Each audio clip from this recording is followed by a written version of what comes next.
It surprised me just how much love the first Prince Benjamin has been getting online. This month, if I peruse the Hunter x Hunter subreddit, I'm liable to find a post praising his potentate potential, or commending his good qualities in the contest for succession. And he has good qualities, to be clear. Ben is decisive, he's brave, self-sacrificing, funny, and he's got a body like Arnold if not a Denzel face. What a man. Personally, I really enjoy Ben as a character. I also enjoy Hisoka as a character, but I'm not voting for Hisoka if he runs for city council, you know? As fun as he is, I think Benjamin would make a lousy king, mainly because executing a military coup to take over a country, and actually running the country you just took over, call for two very different skill sets. For the first one, he'd be great.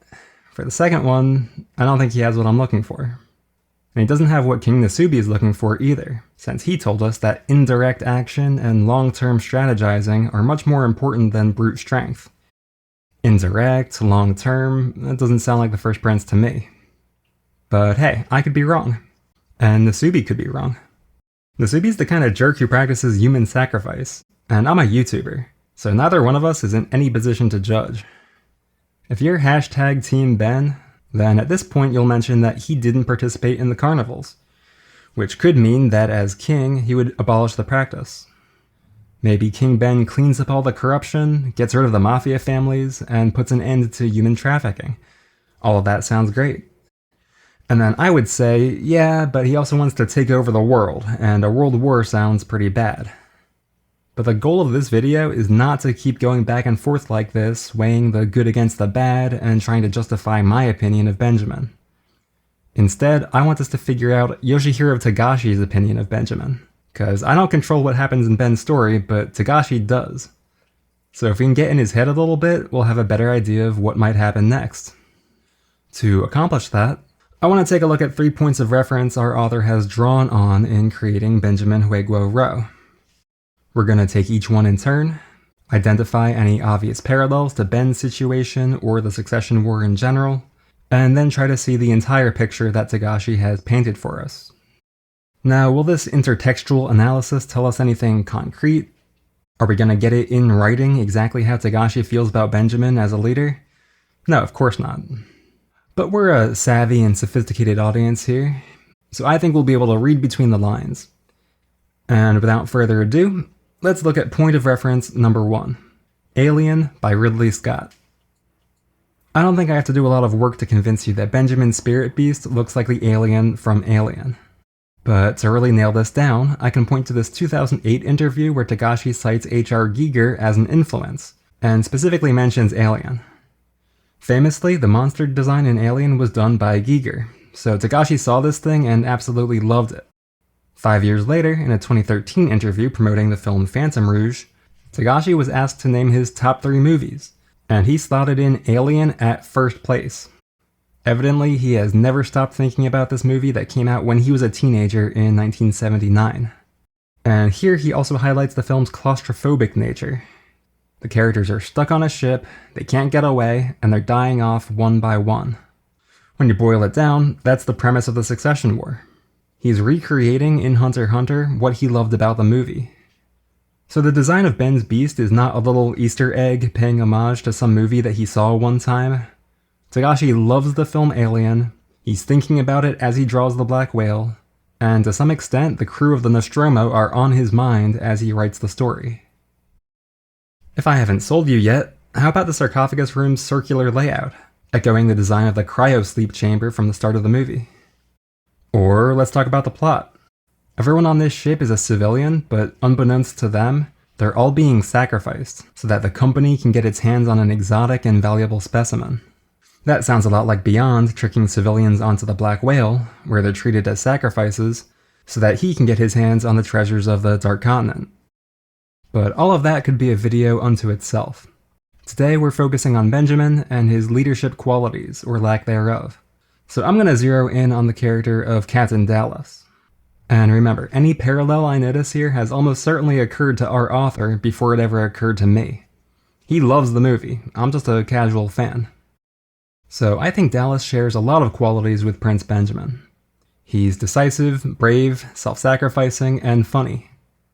He's also very loyal to the men and women under his command, When Kane is in critical condition with a facehugger halfway down his throat, Dallas insists on breaking the quarantine protocol so they can get Kane into the ship's medical bay to try and save him. Benjamin shows that same inclination in Chapter 417, when he doesn't quarantine Balsamico or Coventoba. If they're compromised, he'll take the consequences, but he's not going to kill or imprison his own men just to be safe. And when the time comes to hunt the alien down, Dallas doesn't hide behind Rink. He puts himself on the front line and goes right into that air duct with a flamethrower. Ben, of course, shows similar courage. All in all, Dallas is a stand-up guy. And he's also a pretty bad captain who gets everyone killed. See, every revelation in the story highlights Dallas's inadequacy to meet the crisis. When his trusted science officer was mysteriously replaced by Ian Holm just before the Nostromo set out, Dallas didn't ask questions. He never got the full story about their mission from Mother, the ship's AI, which is in league with the company. And the first time he has to make a really tough decision, Dallas botches it by letting Kane onto the ship with the alien stuck to him. Yeah, Ash opens the door when Ripley refuses, but Dallas is the one who brought Kane to the door and then carried him through it. In contrast to all this, our hero, Ripley, is highly suspicious of Ian Holm. She gets the story from Mother the first chance she gets, and she refuses to break quarantine because to her, the safety of the whole crew matters more than saving just Kane.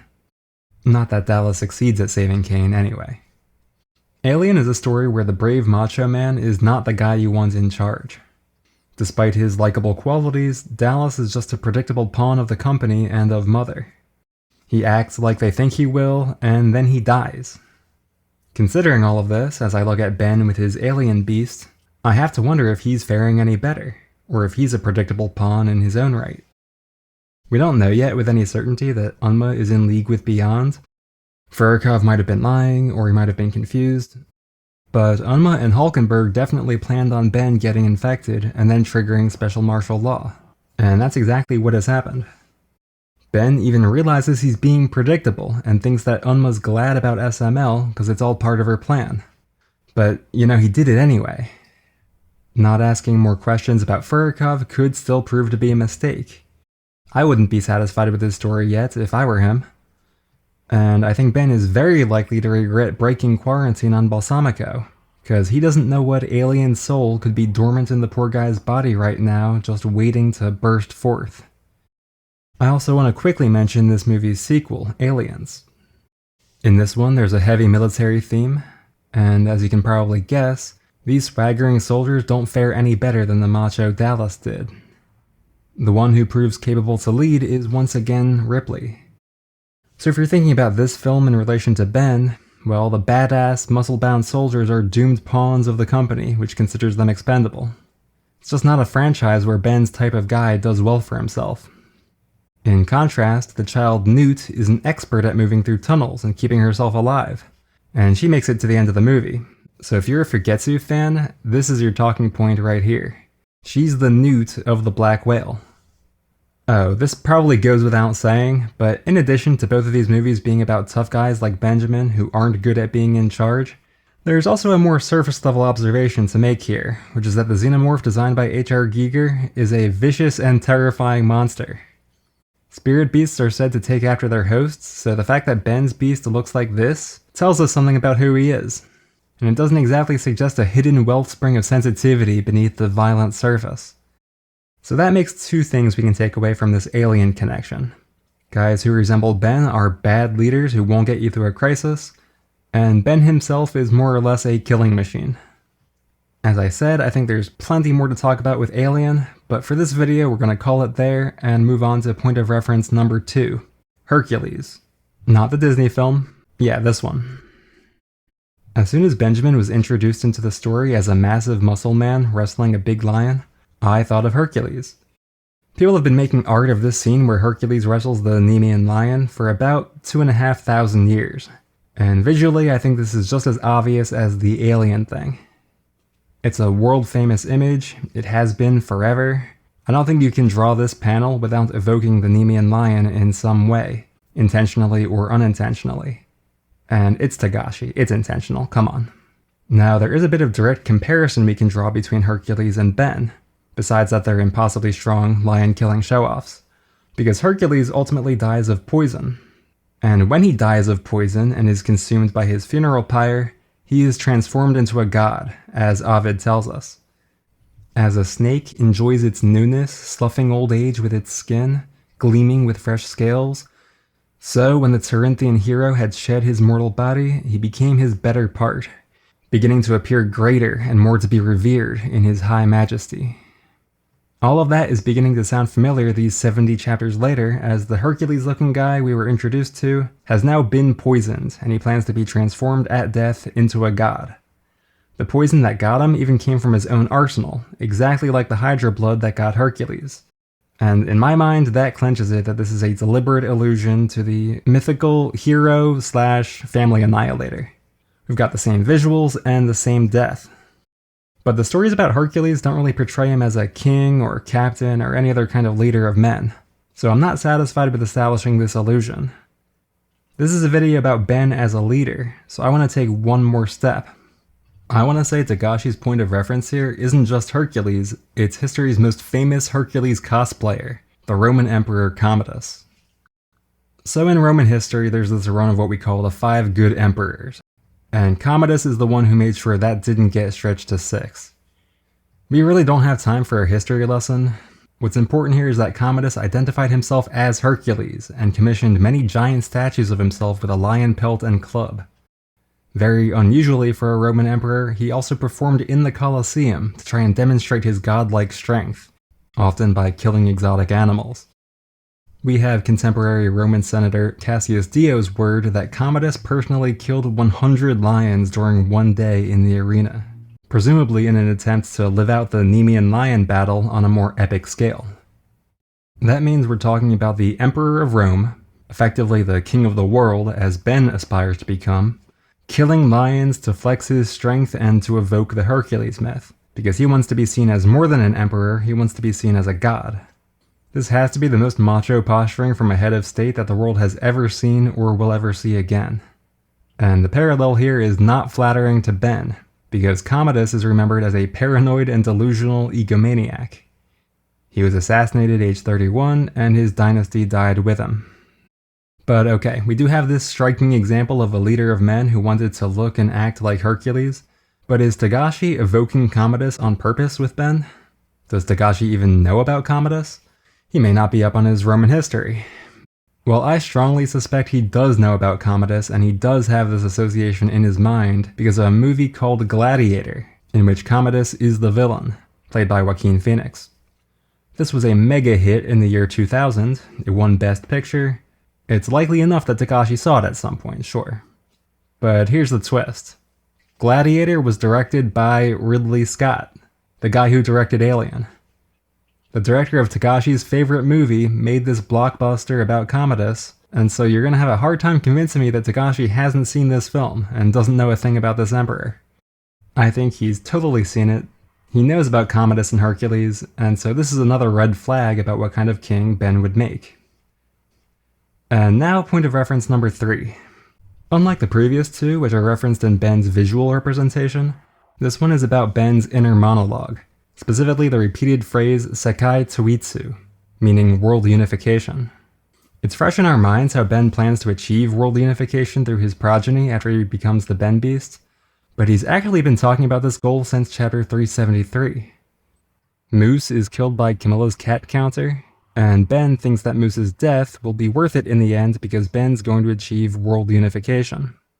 I checked this with Hunter x Hunter fan translator extraordinaire Voracious Drake, who confirmed that the exact same phrase Sekai Toitsu was used both in 373 and 413. Thank you, Voracious Drake. This means it's not an idea that sprang into his head when he got infected with the TSK-17 and started thinking about dying to become God. It's been there all along. And he's consistent about citing the goal when he thinks about necessary sacrifices. It's okay that Moose and Vincent died because world unification. It's okay that Ben himself is going to die because world unification. Of course, it justifies the killing as well as the dying that Ben and his soldiers will be getting up to. So killing your cool sisters Tebeppa and Tyson? Also okay because world unification, and so on. So who's being referenced with this slogan? I would argue it's Prince Fumimaro Konoe, Prime Minister of Japan in the late 1930s, early 1940s. He gave a speech in 1940 in which he repeated the phrase Hakko Ichiu, translated as all the world under one roof. In other words, world unification. But the rabbit hole goes much deeper here. Hakko Ichiu was a phrase coined a few decades earlier by the nationalist propagandist Tanaka Chigaku, who delivered a lecture in 1903 published as Sekai Toitsu no Tengyo, the divine mission of world unification. So the father of this slogan, Hakko Ichiu, also liked to use the exact same phrase that Benjamin's using, Sekai Toitsu.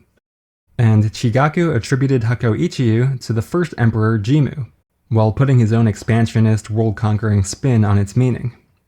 Of course, I've already connected Ben to Emperor Jimmu in my video on Chapter 416, where Ben is playing the role of Jimmu's ancestor, Izanagi. So it's all the same nation-building legend being referenced, both directly and indirectly. I don't have the training to give a whole lecture on Japanese nationalism and militarism in the years before World War II. I've already read more academic writing on the subject this week than I have time to summarize here. It's very interesting. I'll put a couple links in the description below. But what I can say is that these slogans talking about world unification are not a forgotten footnote in history, even now. As recently as 2015, I'm finding news articles about modern Japanese people who don't like the Hakko Ichiu Tower built in 1940. They're saying it's a monument to imperialist aggression, it's a monument to war crimes, why is this thing still standing? So what if it's been renamed the Peace Tower? Like, who are we trying to fool? That's not what they were calling it in 1940.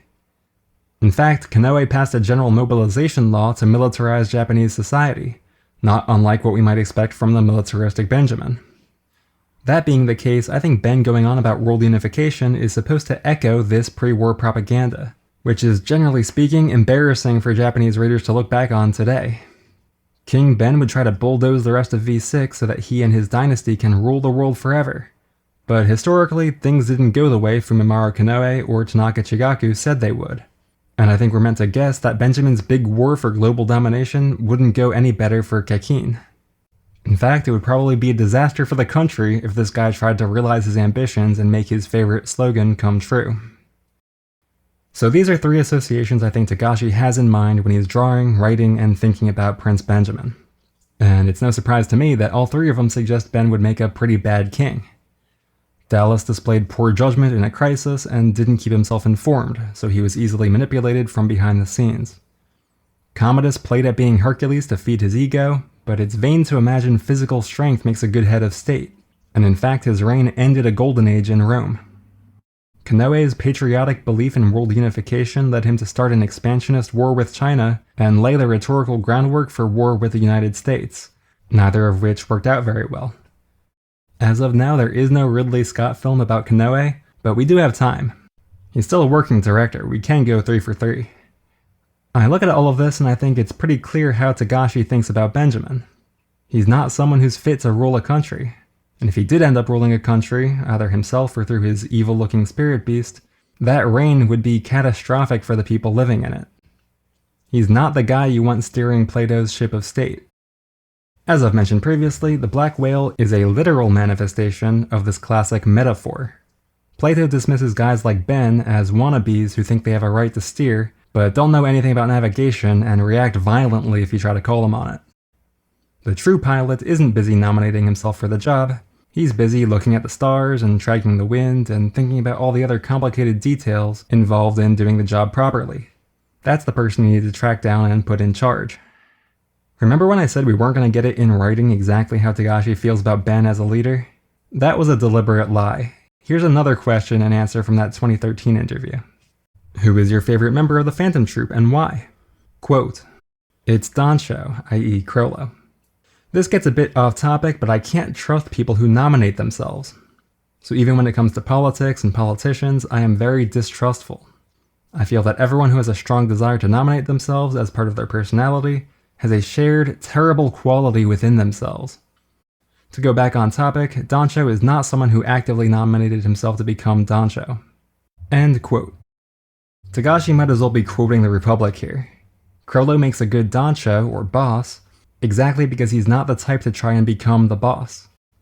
Crollo didn't nominate himself, he nominated Vogin, but the spiders put him in charge anyway, and he rose to the occasion. Togashi is always writing about this question of who deserves to rule. It really comes up everywhere. And of course, Togashi's avowed distrust of self-nominators applies directly to Prince Benjamin, who not only nominates himself to be king of Kekin, he even nominates himself to be king of the entire world for all eternity. Just like Tobeba, Togashi finds this arrogance repulsive, and he told us so in 2013. As a disclaimer, none of this means it's morally wrong to like Ben or cheer for his progress during special martial law. I'm making quite a limited statement here, which is that Togashi does not think Ben has the qualities of a good king. But a lot of Togashi's villains and mass murderers are very fun to read about. I've already mentioned that I like Ben. I also like his soldiers. I'm happy that they're getting so much focus now, and I think we've gotten to a really fun part of the story. I just think it's more fun, rather than less fun, to analyze Togashi's writing as I've done in this video, and try to get a sense of how he feels about his own characters. It doesn't have to dictate how I feel, it's just interesting to think about, and it can suggest new lines of speculation about the narrative. I'd like to end on an extremely stupid example of that. So if I don't think Ben or the Ben Beast will end up in charge, who's the anti-Ben? Who is not arrogant and not a self-nominator, other than Crollo? I say it's Leorio. Look at him near the end of the election arc. Leorio thinks he doesn't belong here at all, so he doesn't think he deserves to be chairman. Not a self-nominator. But everyone loves his speech, so he almost winds up in charge in spite of himself. If there are any bylaws on the books that would allow Leorio to become king after he sweetly nurses Camilla back to health and then marries her, we've got to dig them up immediately. I've seen the fan art, I'm sure that's where this is all going. And that's the kind of ending that Togashi, Plato, and we the readers would all be very satisfied with, right? Okay, this video took longer than I expected, and the next chapter is almost here, so that's gonna do it for me today. I hope you enjoyed the video. Let me know if you want to see more like this, especially when we go back on hiatus, because then I'll have all the time I need to watch movies and read history books. I think you really have to become a full-time Togashi scholar to catch everything he puts into this manga. Anyway, thank you all for watching, and I'll see you next time.